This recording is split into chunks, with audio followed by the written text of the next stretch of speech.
Welcome to the Grad School Femtoring Podcast, the place for first-gen students of color to prepare for grad school. This is Doctora Yvette Martinez-Fu, and I will be serving as your femtor, providing you with tips and tricks and everything else you need to know to get into and successfully navigate grad school.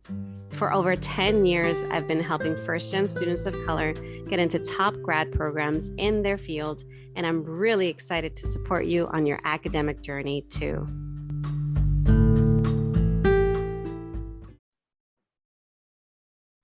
Hello, everyone. Welcome back to the podcast. I'm happy to have another wonderful guest today who's going to be talking to us all about what happens when you lose your grad funding. I want to say like dun, dun, dun, because I feel like it's such an important topic. So our guest today, his name is Brandon Quintana, and I'm going to go ahead and get us started by reading his bio. Brandon Quintana is currently a master's student in the Biological Science Department at California State University, Fullerton. Brandon graduated from the University of California, Santa Barbara, majoring in environmental studies, and is a McNair alumni. He aims to shed light on environmental justice issues faced by marginalized communities and make academia a more welcoming and inclusive environment. Additionally, he wants to support queer scientists and advocate for community in a conference setting. For his thesis, he's currently studying how biomass and condition index of filter feeders are responding to different factors such as sedimentation and eelgrass in a living shoreline setting. The goal of his research is to use the results of the study to inform restoration management and better protect coastal communities while increasing habitat and biodiversity. Overall, he plans to use an interdisciplinary perspective to advocate for low-income communities on environmental injustice issues they are facing, while concurrently preserving natural and human landscapes. Welcome to the podcast, Brandon. Thank you so much for having me on the podcast, Yvette. I really am happy to be here. Yay. So I'm going to start the way I always start. I would love for you to tell my audience a little more about who you are, your background, backstory, your educational trajectory, anything you feel comfortable sharing. Yeah, so I always struggle with the tell me about yourself question. So the first place that I would start off with is, so I'm from Los Angeles, California, specifically Linwood, and I grew up going to Warren High School, and then I went to Long Beach City College. That's where I started my undergraduate career. And then I transferred over to UC Santa Barbara, where I ended up majoring in environmental studies. And I really gained an interest and need of wanting to protect environments, but also protect people that are living there and experience disproportionately being impacted by climate change. And moving forward to my thesis, that's kind of where I am able to not only support these foundational species like oysters, but also figure out ways through education and outreach to connect with historically excluded populations that are not always in the conversation of science, and bringing them in because they're the ones that are going to be affected the most, and kind of bringing down this idea that academia is just this ivory tower of scientists just telling people what they should do, but making it more of a conversation. Oh my gosh, you went through that so fast. And I feel like, because I know you, I know you from, having participated in McNair and mentoring you. But one of the things that when I think of you, I always think about this. I think about how you've always been a huge advocate for diverse, for underserved, underrepresented populations. So whether it's, queer students, students of color, low-income students, you name it, being involved in SACNAS, being involved in OSTEM, being involved in who knows how many things you're involved in. I don't even know all the things. So I feel like you just barely touched the surface in terms of how awesome you are. So thank you for letting us know a little bit more about yourself. And then we, really getting into the topic of kind of what can be a bit of a nightmare story of losing funding. Like, if you can give us kind of a little bit of context about what happened in your situation and ultimately what you did about it. And, I'll kind of, um, I'll just say there is good news at the end of this. So that way people can listen till the end. But I'm just curious if you can let folks know kind of what happened in terms of what led to you losing a major scholarship for your program. Yeah, so okay, let me try to put this into a little bow, and then I guess we'll talk about it more later. So when for the master's program at Cal State Fullerton, they award the top master's student an award, which is the Violet Horn Graduate Research Fellowship. And it's basically $10,000 that you can use for the second year of your master's program to support you. So I was awarded that. And I was excited because for the first year, my advisor had some funding. And then for the second year, I was like, okay, I have this other fellowship. And then maybe do some combination of TAing or being like a research assistant to kind of supplement the two. And so, but you're awarded it before you come into the program. But the only way that you get it in your second year is if you get an A in this class called basically Introduction to Grad School, where in one semester you build a draft of what you want to do for your master's project. And what happened was basically with the professor, I kind of felt like there was always something wrong with my assignments, to where I would get a couple of points knocked off here for an abstract, a couple of points knocked off here for a poster or for a presentation, where it came to the point where at the semester when it ended and the grades started coming out, what happened was I was 15 points away from getting the A, resulting in me losing the fellowship and losing the $10,000. And I went back and forth with the department, the chair, my advisor, emailing, reaching out for support in all areas to kind of help me. And I wrote an explanation, basically a 6-page essay to the donor, because at the end of the day, it came down to him based off of the grade that the professor gave me. And the donor decided to, despite hearing all of these disadvantages that I had went through in order to be awarded this fellowship to begin with. And I remind everyone that it's a merit-based fellowship, not including any of those disadvantages. So being awarded this merit-based fellowship on top of all of those disadvantages made it really even more meaningful, because this not taking into account any of those hurdles I had to face, I still made it out on top within all of the cohort for that incoming year. And yeah, so that resulted in me getting the funding taken away. And even after fighting it for many months and a lot of stress, I still wasn't able to get it.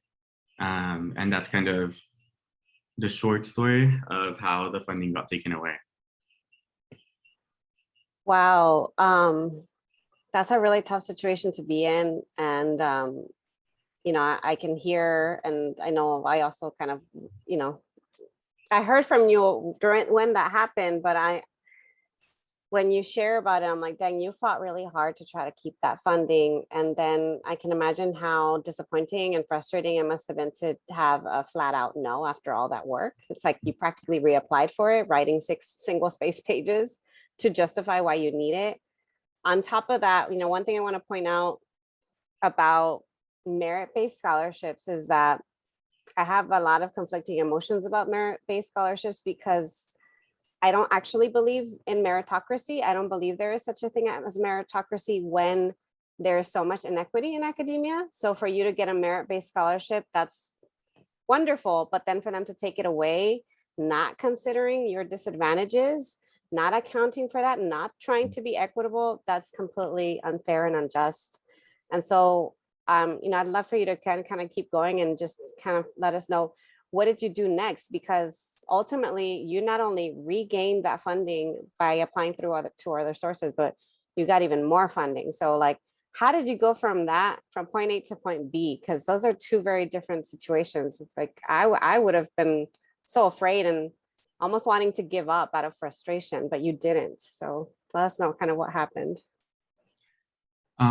Yeah, so in undergrad, I was really always applying to every single scholarship that I could, because that's kind of what a low-income first-generation student does.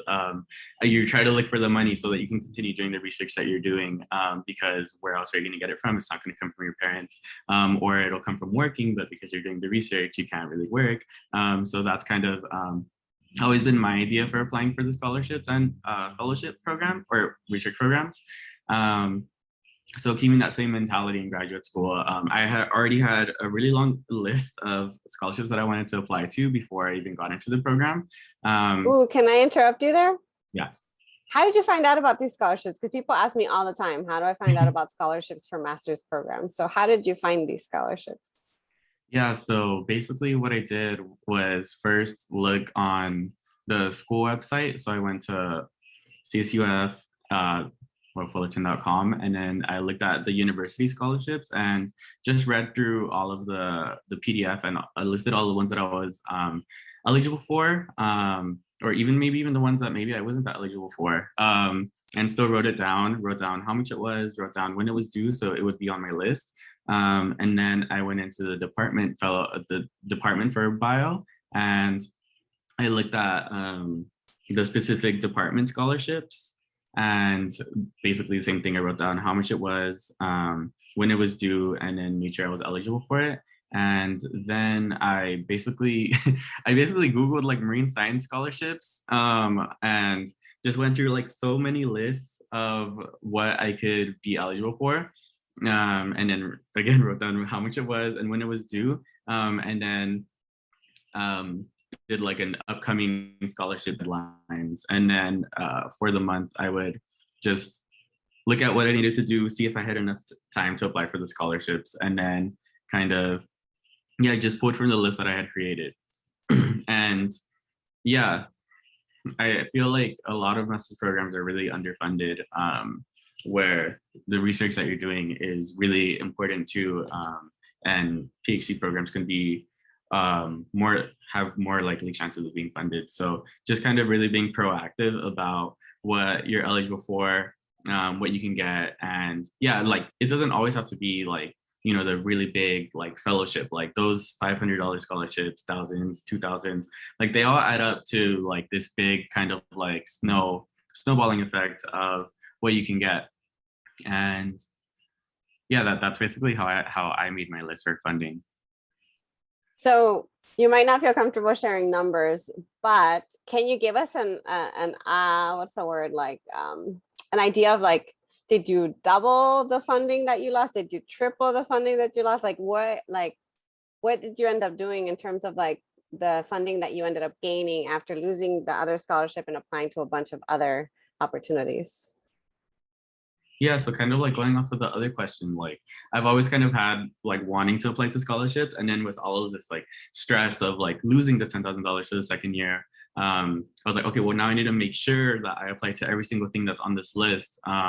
And so I ended up losing 10,000, and then from like those small grants that I was talking about earlier, I ended up getting about like 15,000, so exceeding the 10,000, and then I was awarded the California Graduate Research Fellowship, which I had been wanting to apply to for like the last 3 years. And then after not getting the NSF GRFP, I was like, well, this is it. Like I have to get this one. And then I ended up getting it, and that ended up increasing the 15,000 to 75,000. So I ended up getting 7.5 times more. Oh my God. Maybe that should be the title of this episode. How Brandon went from losing 10K of funding to gaining 75K of funding. Like, come on now. Can I just like clap? Yeah. So I went from like this kind of like really like big hole of being like, what am I gonna do? Like, because I do DoorDash, like I'm gonna have to DoorDash like every weekend or something like to make up for it. But yeah, losing that big funding to being basically fully funded for the rest of my master's is a really big jump that I wasn't expecting to happen, but also made sure that I put myself in a position where I was competitive for these applications, where I really put in my time for it to make sure that I could get it. And yeah. That's incredible. Do you think you did anything differently to help you start to get scholarships? Like, so I know for, like when in my experience of like getting scholarships and fellowships, I noticed that like one, I treated it like a job, like a necessity, and two, it was just kind of like I used one application, then I started to reuse it, and then it just got easier each time. And it almost felt like once I got one, it started to get easier to get more. I don't know what your experience has been, but I'm curious to hear what it's been like for you and what changed, or like anything that you want to like give us like advice or tips. Like clearly you're getting really good at this. So how I would love for you to share the wealth in terms of advice. Yeah, so I think really when if the scholarship requires like a statement, really going into getting to know what the organization is and what they stand for, and making sure that your statement aligns with the same mission. So like if they say they want to protect ecosystems across the coast, or like coastal ecosystems, then you say like, and I'm committed to protecting coastal ecosystems, to really like check off that box for them. Or when they say, oh, our fellows do this and this and this, like they're like inspirational, or like they tell good stories, or they change ecosystems. So I'm gonna say that I'm gonna be like communicate stories that will effectively relate to people to exchange ecosystems. So really like kind of just using their words and adding your own twist to it to make sure that they're like, oh, like this is the candidate that we want. Like for the Sea Grant Fellowship, they basically had like 4 main goals with like sub goals. So what I did was just copy and paste their goals, and then make a comment of to like, okay, how can I directly address this goal, and how can I address this sub goal? Even like I basically said that my research can have some aquaculture element, even though it maybe doesn't have an aquaculture element, but I can add it in to make it be more competitive, to check off all of the boxes of the goals. Because for the Sea Grant Fellowship, I think you only have to check off one, but I made sure that there was a way that I could like basically check off most of them, to really be like, oh, this is the candidate that we want, and this is the project that we want to fund. So really just aligning with what they want and say that you're the candidate that they want. Those are really spot on like pointers there that you gave. It's, I actually helps people apply to fellowships, not only apply to grad school, but apply to fellowships too. And like the coaching that I offer, and I've been doing that too. Like we're working with McNair scholars, being a grad mentor, like I've been doing that for a while. And one thing that I tell people to do is like print out the prompt or copy paste the prompt into like a Google Doc and treat it like almost like a checklist, like whatever, underline keywords or things like that, whatever it is that is their mission statement, whatever it is that they include in their prompt, like make sure that you are treating it like a checklist and like addressing every single thing that they're asking for. Because then that's going to make you make a case for yourself of being a better fit. So it kind of aligns with what you're saying about like making sure that you use their language, making sure that you whatever it is that they're interested in, that you're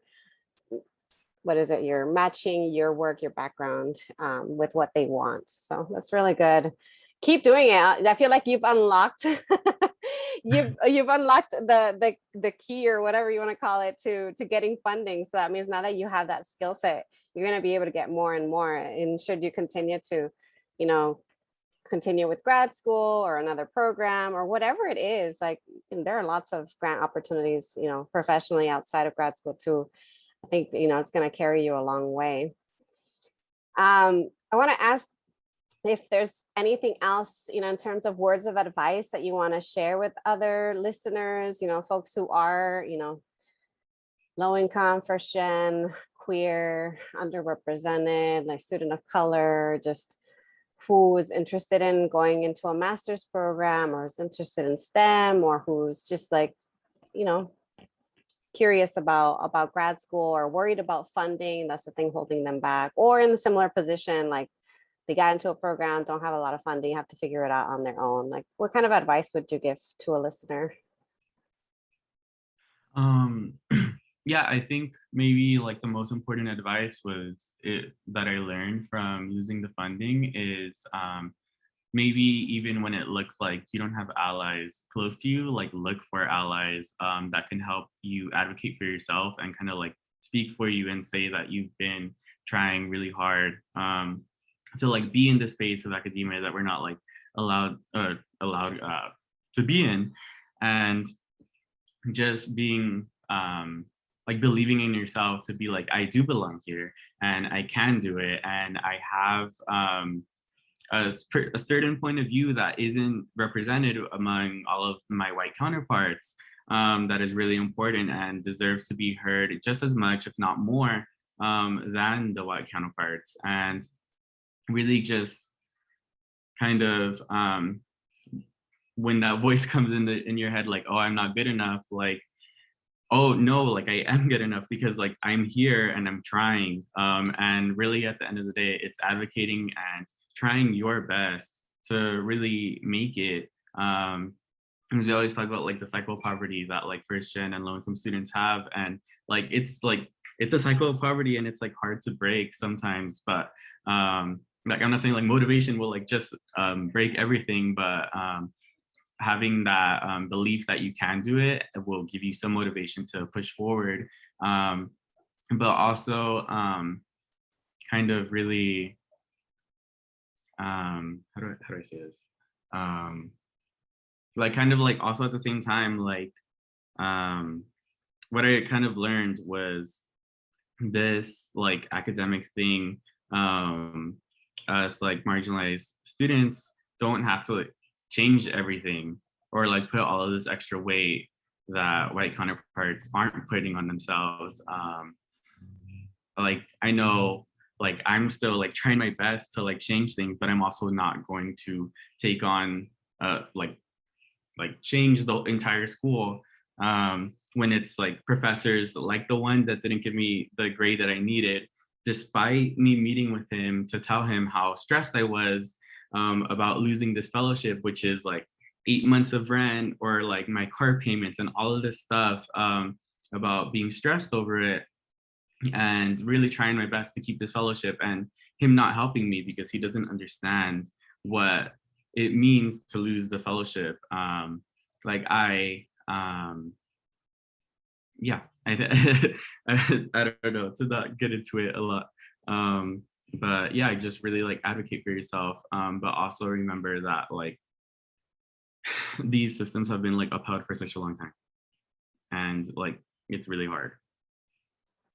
It is hard, and these spaces were not built for us, and but we deserve, if we want to, we deserve to be there, and we deserve to get an education, and to use it as a tool for the next thing, within academia, outside of academia, to kind of hopefully uplift yourself and others.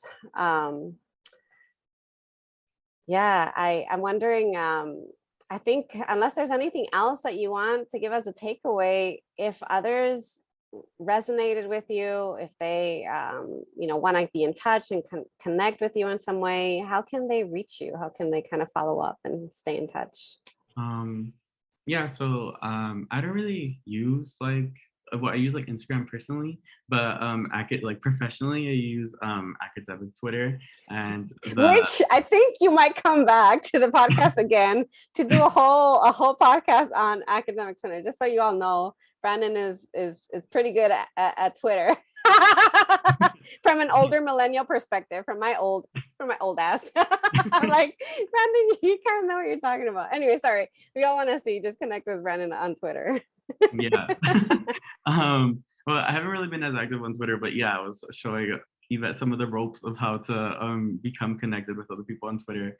And my @ is Brand Oyster. So Brand Oyster _ So just like BRANDOYSTER _ Yeah. Awesome. I'll add it to the show notes so that way they can see it. Yeah. Okay. And then I think also like, yeah, it was like I don't know. I'm trying to think of like the takeaway and like trying to word it right. I think one moment that I really want to share with the everyone that's listening is it's not just like lost the $10,000, so like getting the 75,000, like it was such like a hard thing that I went through, and I feel like probably the most stressed out that I've been throughout all of my graduate experience.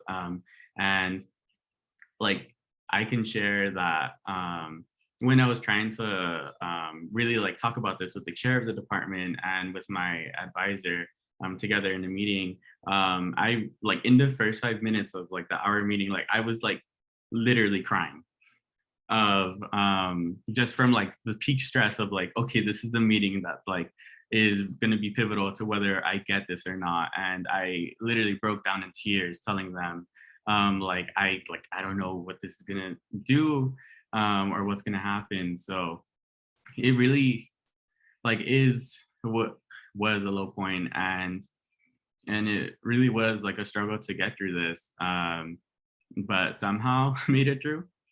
And I feel like there's a lot of low points that everyone else can relate this to, whether it's like being stressed about funding or getting into graduate school or just like finishing the graduate Yeah. degree. But like just kind of remembering that, again, these systems were built to work against you, and just you trying your best is really all you can do at the end of the day. And there's always going to be something that you can do on the to-do list, but really protecting yourself at the end of the day, I think, was the priority, and making sure that your mental health is in check. That's wild. Like the irony is like going from like a really, really low point to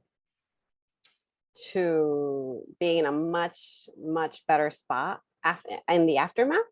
Mm-hmm.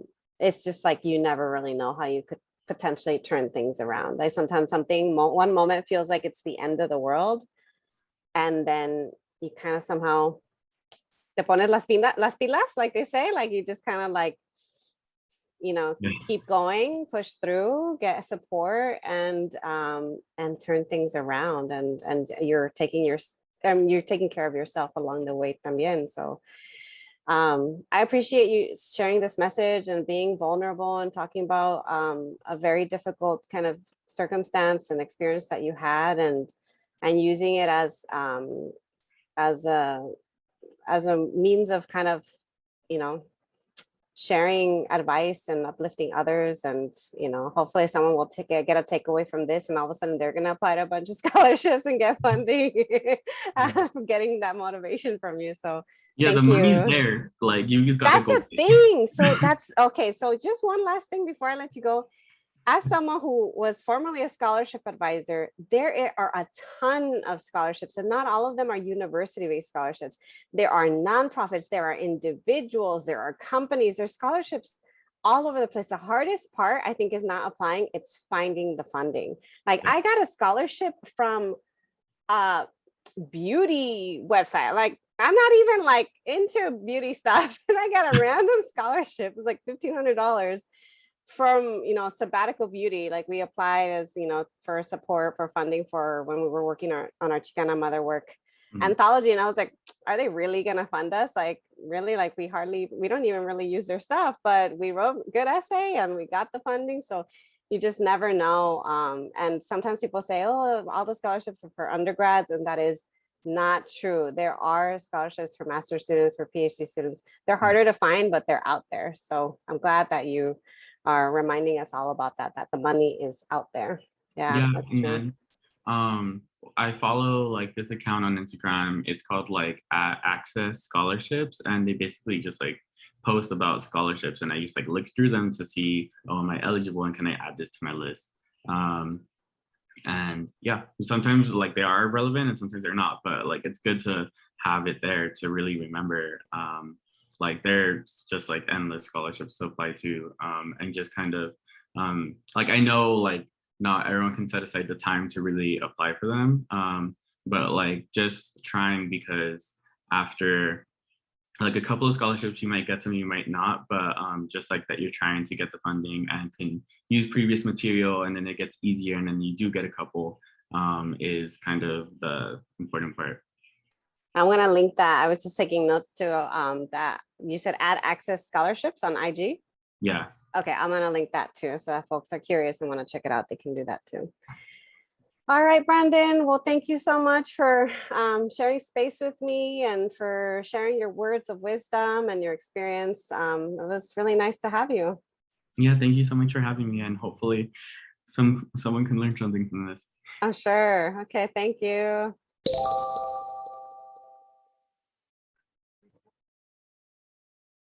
All right, everyone. I have another podcast postscript.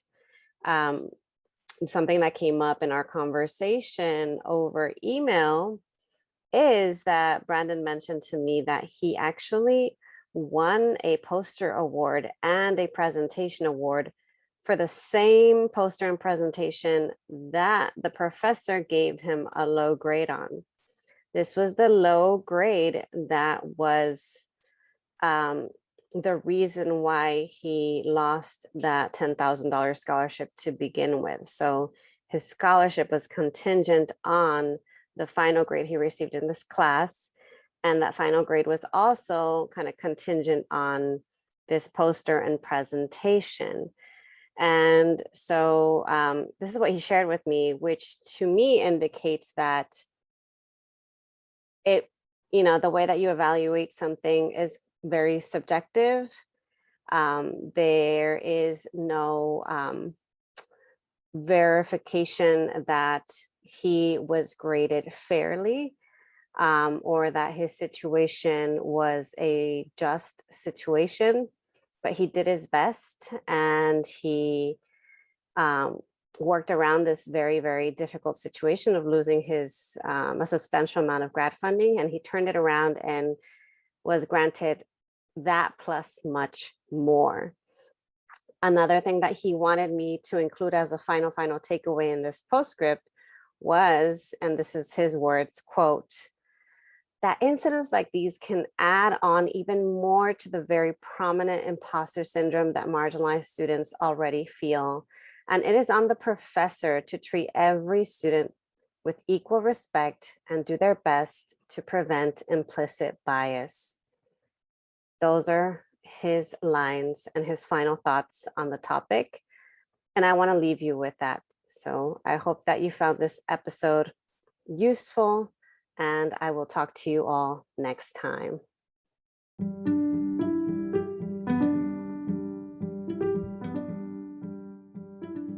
Thank you so much for joining me in the Grad School Femtoring Podcast. If you liked what you heard, please leave me a review on Apple Podcasts or email me your review at gradschoolfemtoring@gmail.com. You can also show your support by going to gradschoolfemtoring.com and joining my mailing list, where you'll receive weekly tips, podcast and blog updates, as well as discounts for my digital downloads, online courses, and much more. One last thing. Don't forget to follow me on Instagram, Facebook, LinkedIn, and Twitter. Until next time.